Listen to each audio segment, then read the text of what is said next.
further than you need to, but it is an interesting little project to work on. I think it's quite relaxing to wrap a tree like this, and I think it's a fun opportunity to really try to model something that looks pretty interesting. What I haven't been doing, which I recommend you do, is actually look at pictures of trees and pick one that you like and try to model it. I should be doing that myself, but I've looked at a lot of trees in my life. If you've seen the ash tree video, you know what I mean. And I think it's going to be interesting for me to look at the end and see exactly how well I've done with the main armature of the tree. So it's kind of a fun little exercise for me. But if you ever feel second doubts about how you are doing with your tree, definitely take a look at some photos and see what you think. So I'm going to work on making a secondary branch here, and then I'll join it, and we come back and we'll take a look at how it's coming along.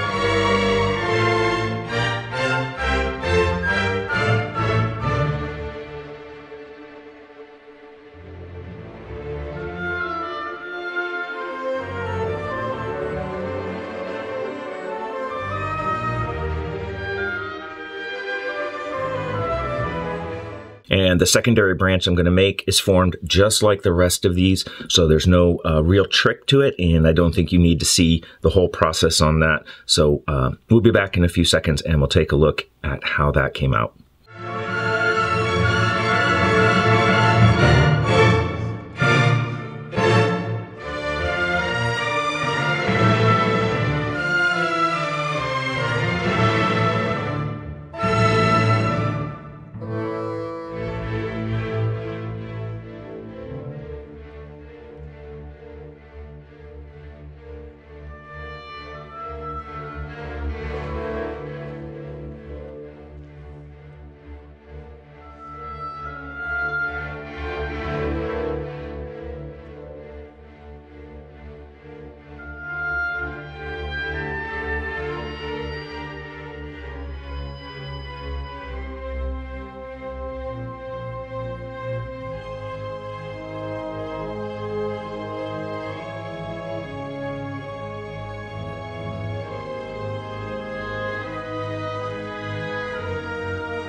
So having finished, to my somewhat satisfaction, the base of the tree here, it's taken a different form than what you would normally see. Because I've done secondary wrapping around it, it's forming this little bit of a bulbous end. Now, in a typical wire armature tree, you would trail all the wires down from the branches and twist them, and that would not create this look. So I'm not worried about this, however, because when I place it into the diorama, I'm able to bury it to whatever degree I feel suits me. However, I would like to have some of these wires free and exposed so that I could use them to make roots. I have played with that in the past and have not been really satisfied with the results that I got, and I'd like to make a much stronger effort this time to really have some substantial roots, maybe growing over a rock or something, which will look really interesting.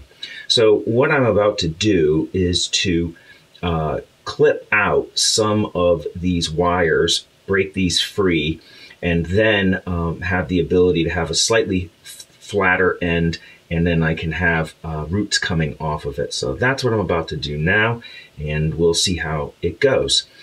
Before I do that, would I recommend this technique to finish the bottom? I know this is a tutorial, so that seems maybe a bit of an odd question to pose. However, I am not I believe in experimenting, and I believe that I'm building on my previous knowledge, so the work you're seeing is the most up-to-date skill that I have. So do I recommend this, however?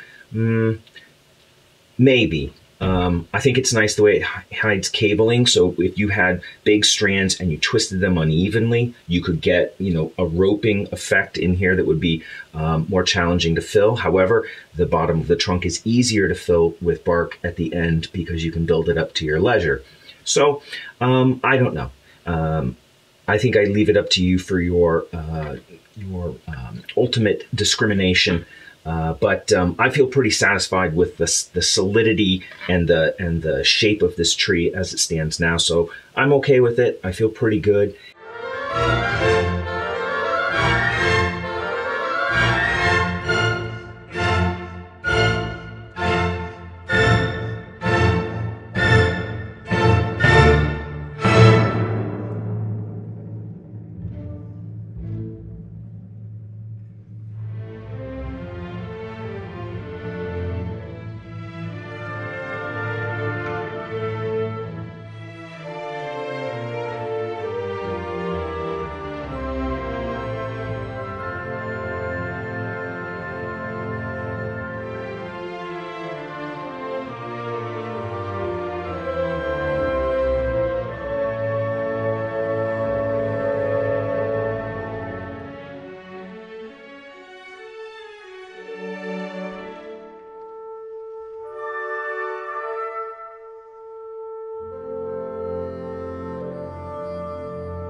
So just as I was wrapping up the roots, literally and figuratively, it occurred to me that I could bring some wire around the base to kind of make a flange at the bottom of the tree. Where the tree meets roots, it tends to widen and join a little more smoothly than some kind of a harsh delineation. So I started to add that wire, and I really like the effect that I'm getting. So I'm going to add just a little bit more and see if I can make that transition just a little bit smoother. And I'm going to go back to the 26 gauge. I was obviously using the 28 gauge copper, but I think I'll get a little faster fill with the 26 gauge. And I'm cutting larger pieces now so that I can continue the wrap without going from small piece to small piece. Plus it's less ends I have to glue down, as I do find I've been having to super glue spots regularly. So here I'm just feeding it through a wire just to help bind it for the first couple of wraps. And that has worked out sort of okay. Sometimes it pulls out, depends on the wire. Because the copper is more flexible, it tends to not want to stay attached.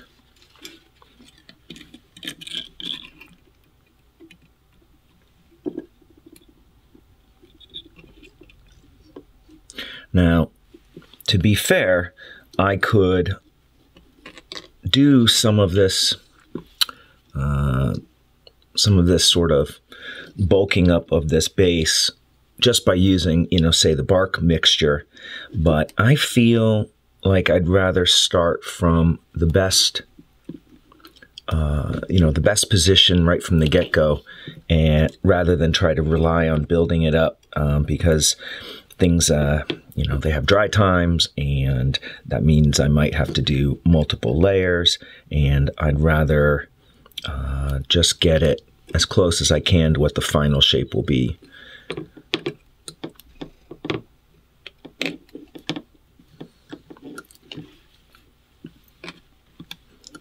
And by doing some loops around the roots themselves rather than just following the base of the tree, it, of course, secures everything a little bit tighter, but also helps bulk up that transition right at the roots, right at the root join. And so I think that's going to help make that transition a little bit more, a little more smooth, a little more realistic.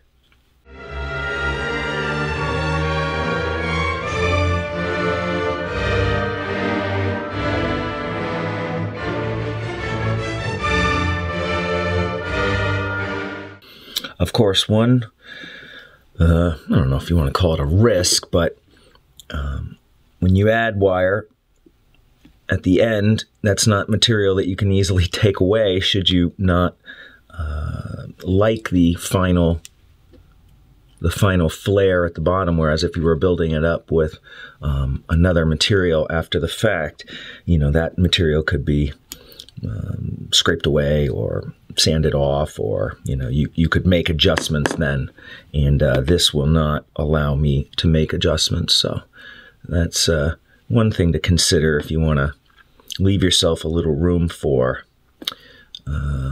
flexibility. How's that?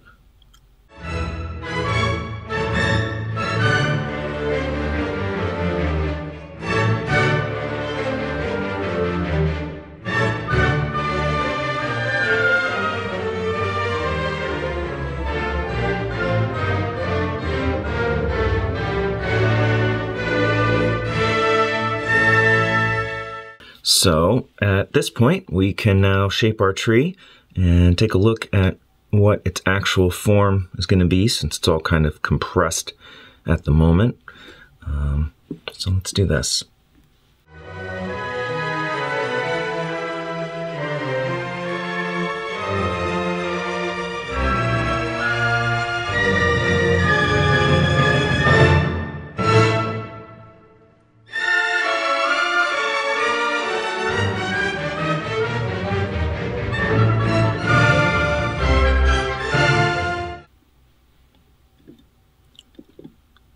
And so as I adjust the branches, trying to give them some shape, one of the things that I think about is trying to fill voids. You have to imagine, of course, a little bit of foliage on this, but trees, as most plants do, try to maximize the amount of light that they can absorb, get exposed to. So their branches tend to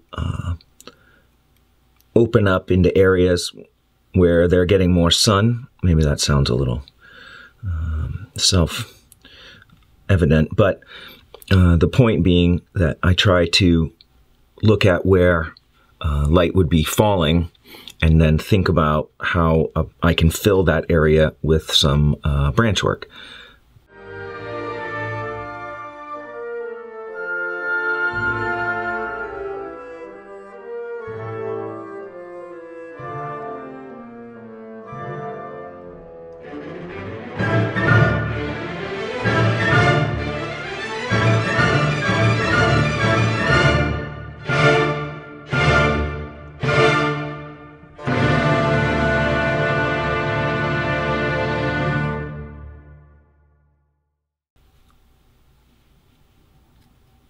But I think there's something rewarding about free-forming it as well.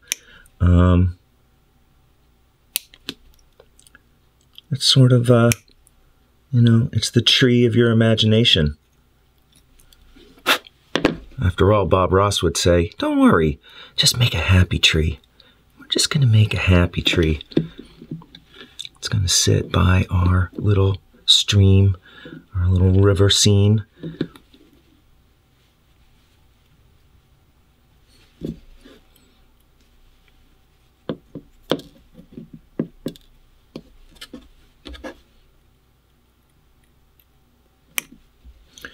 And trim these down just a little bit. I find that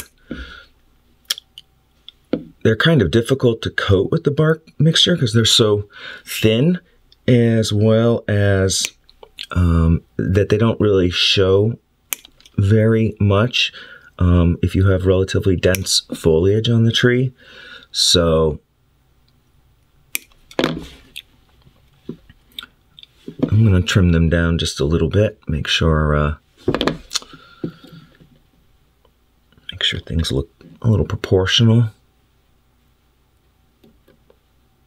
And actually, I just realized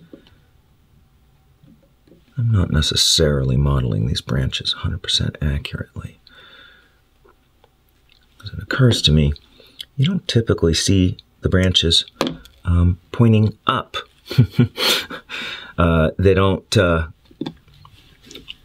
stand up because the leaves aren't exposed to the maximum light. The branches tend to come out flat so that the leaves are evenly distributed and can get the most light. So things like this. This is not quite. There we go.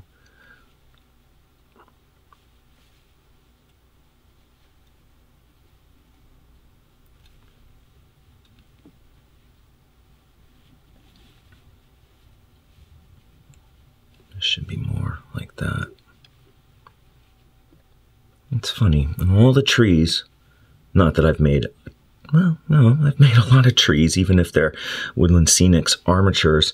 I never quite thought of it exactly like that before, which is silly, but goes to show that, you know, you're always learning. I often say that your brain can only focus on so many things that are new.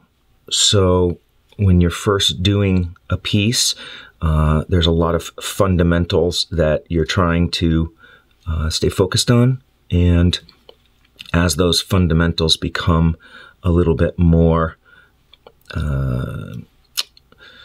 second nature, then you're able to step back and say, oh, well, what about this?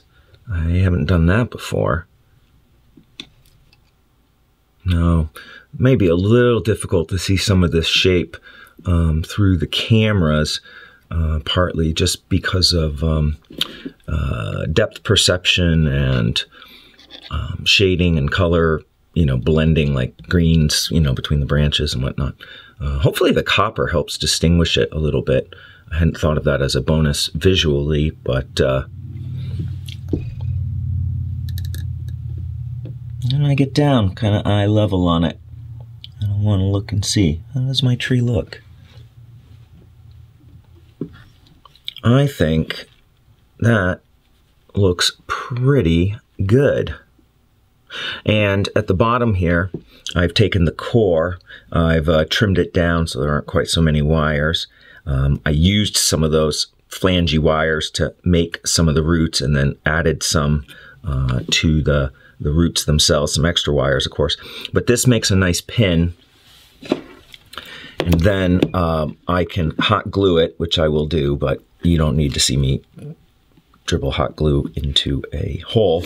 And then I can hot glue it in and use this as the foundation to work on it as we continue. And then I'm able to remove it pretty easily and then pop it into the display. So there is our tree. So I went back and I took a look at some real trees, which I suggested that you do. And what I discovered is that I feel like my tree needs a couple additional branches to flesh it out a little bit. One of the things I noticed is that especially the lower branches, they have a much more horizontal growth pattern, which makes sense because as there are branches above it, right, it has to stretch out laterally to capture that light. So I'm going to add a few branches here and there to flesh out the volume of the tree, and you know, as a sort of canopy, and then I can have these branches make more sense when they go more laterally, so that there are some branches above them. And I believe that is going to really add a lot of realism to the tree and a lot more interest. As to me, even when I was building it before, when I was working on it previously, I felt like the number of branches felt maybe a little sparse. So I've put together a few small branches to use, and also one slightly bigger branch. Let's compare. And I'm going to add these to the tree and try to blend it smoothly into the existing tree structure, and then hopefully have something a little bit more realistic and possibly something a little more fun to work with towards the end, as it's going to have a little bit better shape and a little bit more flexibility on where I can add foliage and create different sections of foliage on the tree, rather than just having a simple, canopy, right? I can have a little bit of canopy in different areas to kind of give it a lot more visual interest. So that's what I'm going to work on next, and we'll talk about it a little bit more once I've added them.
So I've added a few more branches to the tree, a couple in the lower branches, and not really too many at the very bottom. For instance, I didn't add any to this branch, but a couple along the way. And I think now it's time to shape it into its final form. So let me do that, and we'll take a look at it.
Right, I am feeling much better about this tree now. Those extra branches were really important to fleshing it out. And now when you look at it from above, you can kind of see what I was talking about, where I trees try to have, I should say. One second. Trees develop their branches, right, to fill voids as the light is coming down on the trees, right? So I have moved the branches out to extend past the branches that are above it, and in that way I'm able to, the tree, virtual tree here, is able to capture the most light possible. So hopefully you can see that pattern through the camera and whatnot. But also, if we take a look at it from this angle, right now I have the lower branches much more horizontally placed. I also find that a little movement in the trunk is interesting. So rather than having, the central stalk just going straight up, right, I have a little bend in it, a little twist, and I think that gives it a much more interesting look. And I went back in and I did do just a little bit of fill around some of the new branches where they joined, but not too much. I felt like the main trunk structure had plenty of weight to it, and so I didn't want to mess with that too much.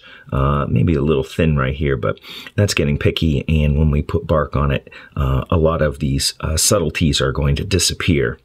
So this tree feels much better to me. Adding the small branches really helped flesh it out, so to speak, and the overall shape looks much more pleasing. So that does end the work on the tree, and hopefully you enjoyed taking a look at that, maybe learned a few things about how to make your own wire armature tree. Hopefully you'll come back for the second part of this project, and we can put a little bark on this tree and see where it goes from there.